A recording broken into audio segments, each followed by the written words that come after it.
We are extremely pleased that you are here. It is good to come together for the purpose of co-creating. Do you agree? Yes. You are knowing what you are wanting. That's such a good thing. Knowing what you are wanting is more important than you know. You see, your desire comes so easily to you that often you do not realize everything that has come before that. Because once you are in conscious awareness of your own desire, then the process of it turning from a conscious awareness to a full-blown manifestation is something that should delight you every step along the way. But sometimes, once you are consciously aware of a desire, if it does not feel to you that it is moving quickly enough or surely enough, if you are uncertain about it because you have beliefs that contradict your own desire, then there is a discord within you. It's like you've got a desire vibration sometimes and a belief vibration sometimes, and when they are clashing, when they are not the same, then there's discord within you. And that is in fact what every emotion that you ever feel is about. It's about the discord or the not discord. We can say it better, the alignment or not alignment, the allowing or not allowing. It's about allowing your desire or resisting your own desire. We've been talking to you about that in a variety of different ways for a number of years now. But what we want to give some emphasis to today, here and now, is what happened before that desire that you know you have became a conscious awareness to you. Because once you know you want it, that is not the beginning of your desire. The beginning of your desire was often knowing what you don't want, often living in contrast that cause you to want this to be better, or want this to be better, or want this to be better. So through the living of life, you've been molding the clay, so to speak. You've been sifting through the data of your life, and you have been in conscious awareness of what's going on around you, and you have been through this experience of sifting and sorting, knowing what you don't want, therefore knowing what you do want. You've been putting, we've been calling them rockets of desire, because they emanate from you vibrationally without you even really knowing that it is happening. So you have been emanating rockets of desire for a long, long time. Some of them were in place even before you came into this body.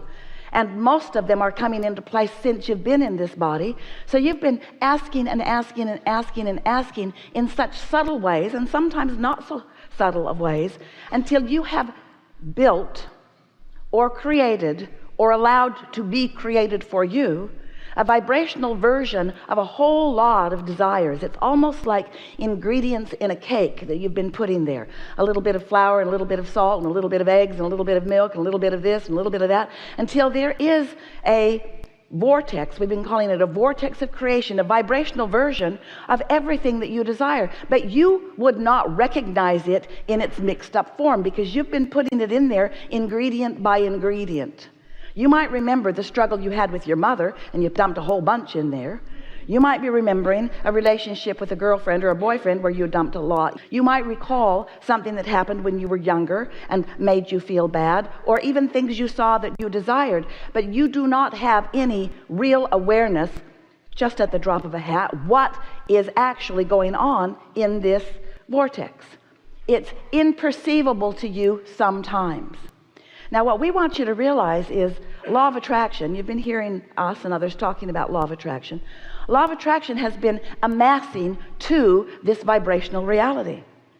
You're really going to like this once we come to the end of this explanation. So hang in there with us just a little bit. Right now we're just in the cake mixture. Law of attraction's been adding to that too. So this vibrational reality, this vibrational version of what you are creating, is becoming more and more and more and more. And a question that we have for you, and the question that we want you to begin asking yourself more and more, is, As this vibrational version of you is becoming, it's almost like the gestation period. It's almost like the fetus growing in the womb. It is this vibrational version that is coming into further and further and further, larger and larger and larger possibility for your awareness. So it's growing and growing and growing, and law of attraction is causing it to grow and grow. We're talking about your desires. We're talking about your creation. We're talking about what you've been putting there through the living of your life. We're talking about a very important basis of creation. It's getting more and more and more and more. But now here's the question that we have for you. What's your mood today, right here, right now? What's your attitude? Are you joyful? Are you clear? Are you feeling appreciation? Are you ornery? Are you feeling defeated? Are you feeling depressed about something? Because your mood, which indicates your vibrational state of being, which indicates your vibrational situation right here and now, how you feel, what your mood is very important in relationship to you being receptive of what's bubbling and boiling over here in your vortex. So all of a sudden you say, oh, I have an idea. Or, oh boy, do I want that. When that desire occurs to you like that, where it thrills you, where you know that you want that, oh, I really, really want to do that or be that or have that. When that happens, that means that all this work that you have done before, all this putting your ingredients into this vortex, all of this law of attraction and your inner being and source energy's response to it, all of this becoming, and now you, somehow, some way, maybe you meditated, maybe you took a nice swim, maybe you've been walking on the beach, maybe you were just basking in appreciation of something. Doesn't matter how you got there. Somehow, some way, you got into what we are calling the receptive mode, and you were the same vibrational frequency as what your vortex has become, and you realized it for a moment. Oh, I want that. But then so often you get practical. You're not able, it seems, to keep that alive because you're not used to being in that receptive mode. It just sort of caught you off guard when you were accidentally not being the negative person you usually are. Just for a little while you weren't complaining about something, you sort of forgot. Maybe it was first thing in the morning.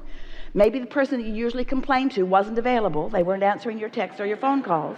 And so you weren't beating the drum of all of the beliefs that are keeping you from all of the things that you want. You were accidentally, or maybe deliberately, but probably accidentally, in the receptive mode, and oh, you got the idea. Oh, feels so good to feel like that for a moment, doesn't it? So what we are wanting to talk to you about all day, every day, is how you can recognize that receptive mode. Oh, the idea came, and then spend more of your time getting the rest of your thought to not trample and kill that thought, to get yourself into the place where you allow this desire to be believed by you. Talk yourself into believing it a little bit at a time by no longer beating the drum of the things that counteract it, that disapprove of it or that disagree of it. So almost the first words that we spoke through Esther all those many years ago were, if you want something and believe it, then it is. In other words, if you have a desire and you're not contradicting it, when you say, I want it and, instead of I want it but, I want it and, I want it because, I want it and, that's so much different than I want it but, however. So as you bring all of that past reality, you see, you didn't come to face reality. Facing the reality that you've been living will deny the reality that you are creating. You didn't come to face reality, you came to create reality. You are the creator of your own experience, and you do it all day, every day, through the thoughts that you think, through the words that you speak. So what you think matters a lot, and you can't get away with negative commentary. You can't get away with those uncomfortable thoughts and statements and beliefs and allow what you really want to come into being. You were non-physical energy before you came into this body, but you still are, the largest part of you, non-physical energy. And so as you come into this body, oh, such a wonderful thing you've done. And you sift and sort and you create this vortex, which is your future manifestations. But also, once you launch a rocket of desire, everything changes. You are adding to the expansion of the universe with every exposure to life that you are living. So you are creating this vortex, and law of attraction and your inner being, source, what you want to call God, is focused upon your expanded ideas, your expanded notions, your expanded ideals, your expanded desires. And so once life causes you to ask for something, even if it's such a soft, gentle asking that it's imperceivable to you long term, your asking never stops being heard, and it becomes greater and greater and greater until it is almost tangible. You can almost see it and hear it and smell it and taste it and touch it, but you can't, because it's still a vibrational version. And the thing that goes wrong, not wrong, yeah, wrong, no, not so, it's not wrong, nothing's ever wrong.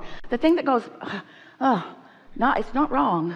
The thing that you do that prevents you from having all of the rightness that you want and deserve is that as you stand in vibrational relationship to your new desire, often because what you're observing doesn't show you what you want, in the absence of what you can see and hear and smell and taste and touch, you doubt. And when you doubt, you disallow your desire to turn into reality. Some years ago, Jerry was talked about it for a long time. Esther and Abraham are doing it now, a book called Turning Thoughts to Things.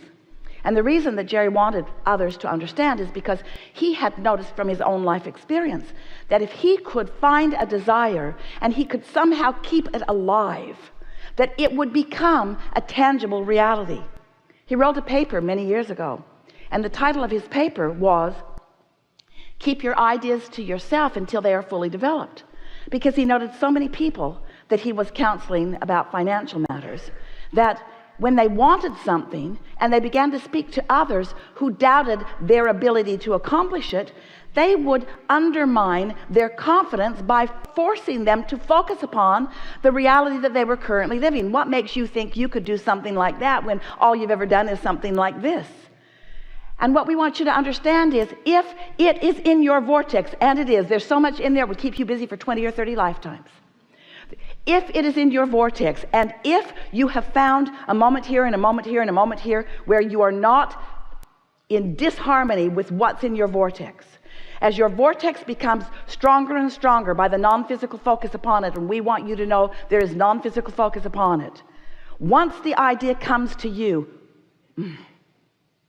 most of it is already done. Once the idea occurs to you, it is so close to physical fruition. If you would just stop doing that thing you do that doesn't let it become, and that thing you do is think in opposition to it by facing the reality where it isn't yet. That's like saying, I'm going to get in my car tomorrow and I'm going to drive down to San Diego, and the whole time you're not in San Diego, screaming at yourself in disgust and dismay at the fact that you're not yet where you intended to be. Damn me, I'm just not good at this. I wanted to be in San Diego, and look at me, I'm still in Long Beach. I'm still in Long Beach. What's wrong with me? It's probably my mother's fault. She didn't do me right. It's probably not good in a past life, and now I'm being punished. And what we want you to understand is that there's this delicious process of your thoughts becoming a thing. You get to watch the entire universe come into cooperation with you to accomplish anything that you desire. There is nothing that is off limits for you.